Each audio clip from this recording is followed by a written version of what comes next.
Tu m'as dit que tu as où le bio? Alors depuis ici. Donc ça c'est la première partie serre bio qu'on a fait quand il y a eu la loi bio suisse, donc c'était en 99. D'accord, ouais. Et après on a agrandi au fur et à mesure au fond là où il y a environ 8000 mètres en bio maintenant. 8000 mètres en bio. Et qu'est-ce que tu plantes dans le bio là? Donc c'est surtout des plantes médicinales et des légumes. Plantes médicinales et légumes, donc les plantes alpines et des choses comme ça quoi. Pas seulement des plantes alpines, des plantes médicinales comme la verveine citronnelle, le thym citron, toutes ces variétés de plantes qui servent à l'industrie des bonbons, au bricolage. Donc il bien aux tisanes. J'utilise les produits Geolife, donc Kipos, que j'incorpore au terreau. Donc, soit ce terreau je fabrique même, comme maintenant depuis 2 ans, ou alors si j'achetais le terreau, c'est le fabricant de terre qui incorporait les bactéries dans le 80 mètres cubes de terreau qui m'était livré par après, mis en big ball et livré. Super. Puis ça va avec toutes les plantes, alors médicinales comme tu as dit tout à l'heure, Oui. avec n'importe quel légume, etc. Quoi. Ok. Est-ce que tu utilises aussi ça pour les arbres fruitiers ou uniquement pour les petites plantes? Donc moi j'ai pas d'arbre fruitier, mais il y a une spécialité de produits pour les arbres fruitiers cultivés en vallée parce que c'est une plante qui gèle chaque année. Qui gèle chaque année.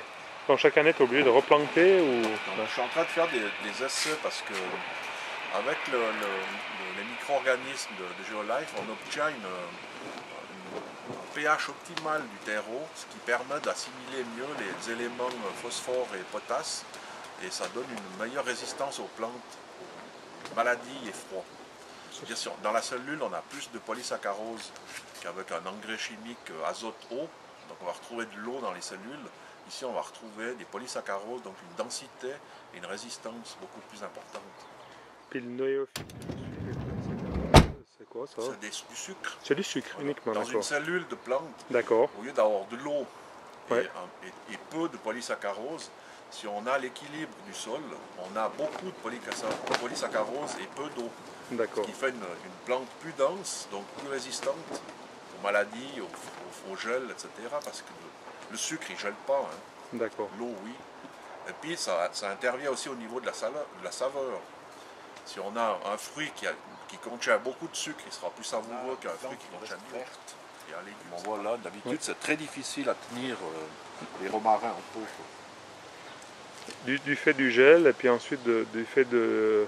C'est pas assez grand ou Il n'y a plus rien, plus d'éléments nutritifs dans le... Et puis la plante, là, elle a la capacité de capter l'azote de l'air avec cette dimension de feuillage qu'elle a à ce stade.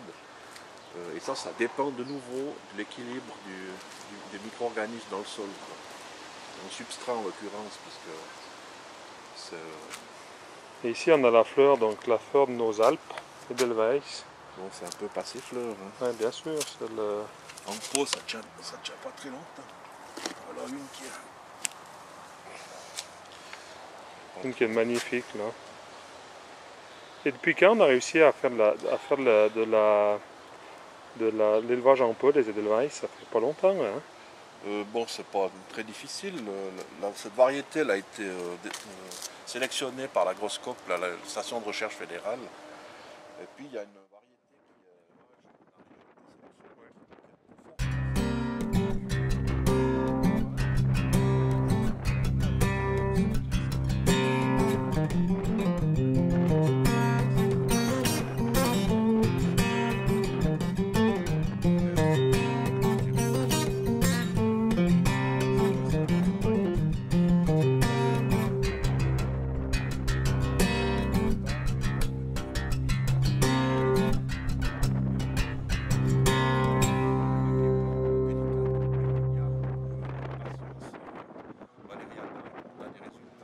Fantastique. On économise énormément de passage de nanifiant dans les hormones de croissance. Parce que le terreau est plus lourd, les plantes croissent beaucoup plus lentement mais sans s'étioler. Alors que dans le système conventionnel, on a des terreaux.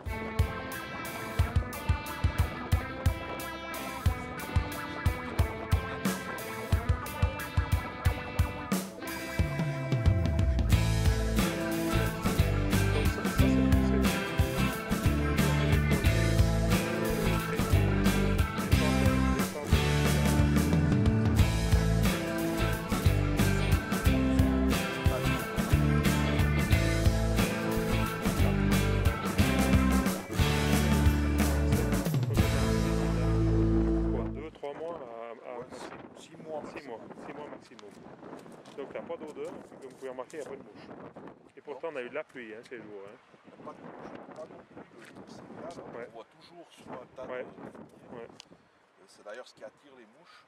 Ah d'accord. Et dans un effluent qui est convenablement humifié, il y a des micro-organismes comme Bacillus thuringis qui sont des insecticides pour les larves, pas Ouais. sur les mouches mais sur la larve. Ouais.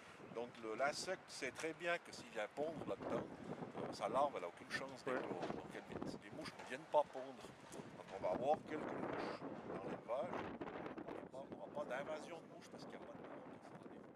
On va recueillir tous les affluents en surplus que les éleveurs ont. Ici dans la région, ils ont beaucoup de surplus d'affluents par rapport aux surfaces de culture qu'ils ont. La viticulture qui est recherchée puisque toutes les matières organiques utilisées en viticulture en Valais proviennent de l'étranger. Donc les viticulteurs valaisans sont intéressés d'avoir des affluents de la matière organique dans cette qualité-là qui provient de la région.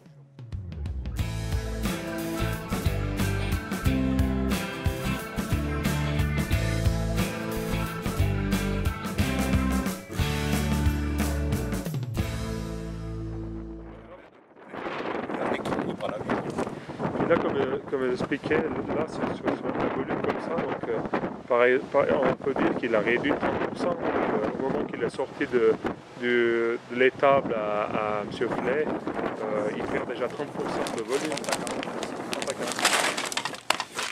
Là, c'est le produit qu'on va commercialiser pour les petits jardins, qui est fait à base d'effluents comme on a vu tout à l'heure. Mais ici on a rajouté donc du sulfate de potasse, 10% de fumier de poule, et puis des raclures de corne pour l'azote. Raclure de corne pour l'azote. Donc c'est un amendant organique bio avec lequel on pourra commercialiser avec le petit emballage hobby de Geolife pour que dans les petits jardins ils aient la possibilité de cultiver leurs légumes comme on fait chez les professionnels. Ouais. J'ai une question un peu d'ordre technique parce que mon copain Jean-Pierre, c'est pour lui la question, Oui. qui est président du parc Safari. Comme tu sais, il a beaucoup de cornes. Oui. Est-ce qu'on peut mélanger toutes les cornes ou il n'y aurait pas de problème? Oui. Donc voilà, il sait ce qu'il reste à faire. Entre l'éléphant et le rhinocéros. Donc dans ce mélange-là, il y a de la corne de bovin, des sabots. D'accord. Ouais. Donc c'est tout ce super. qui est, comment on dit, à base de corne. Ouais. Donc ici là-dedans, ça se... Donc c'est ce qu'on a dans le sac. Hein. Ouais. C'est le fumier bovin comme on a vu tout à l'heure. Celui-ci il a une année. Une année, celui-là. Mais après, au stade où il est là, il a déjà, on peut déjà faire le même produit. D'accord. Et là tu as aussi le fumier de poule. Là, fumier de poule pour 10%. 10%, ok. Donc comme tu peux voir, c'est du terreau. Ouais. Puis ça a même une granulométrie qui est facile à épandre. D'accord. Donc là, tu mélanges à la terre ou comment tu fais? Donc, tu épands dessus on a demandé d'élaborer une recette à Sol Conseil, qui est un organisme d'analyse des sols et de conseil de culture.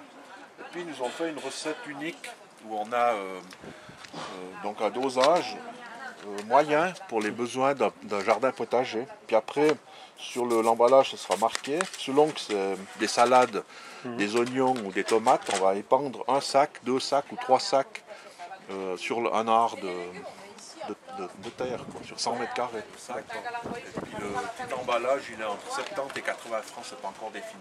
D'accord. Donc 35 francs, là avec ça, tu peux épandre sur combien de mètres carrés? Sur 100 mètres carrés. Sur 100 mètres carrés, tu as ce produit. Puis les 70-80 francs, c'est le produit bio, ça. C'est l'emballage de bactéries. D'accord, ok. Il faut savoir qu'ici, on a 50 litres de produits. Ce qui représente 100 litres de fumier. D'accord. Parce que c'est réduit de 50%. Ouais, super. Josie, merci encore.